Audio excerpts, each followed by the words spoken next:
C'est un oiseau qui se mérite. Pour approcher la chouette effraie, il faut d'abord monter.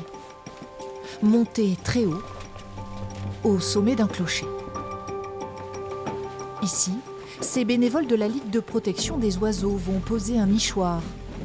Attention, attire. Histoire d'attirer, mais aussi protéger l'animal.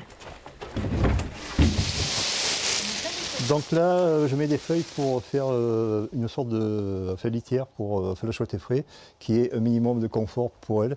Et on met aussi des pelotes de réjection pour lui faire croire que ça a été habité déjà. Sur place, justement, des traces de son passage ont été observées.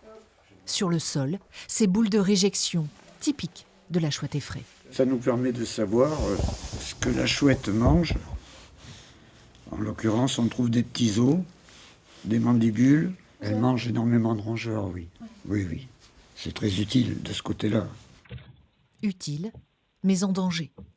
Ces lieux de vie se raréfient. Greniers, granges ou églises sont de plus en plus grillagés ou inaccessibles. L'opération nationale vise à installer 3000 nichoirs sur le territoire. C'est une espèce protégée qui est en déclin.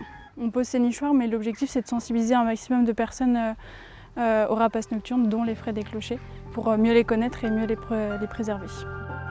En haut du clocher, un dernier coup de pince pour permettre l'accès. C'est le dernier détail qui manquait. Ça y est, le passage est libéré. De quoi espérer la venue de cette très discrète Dame Blanche.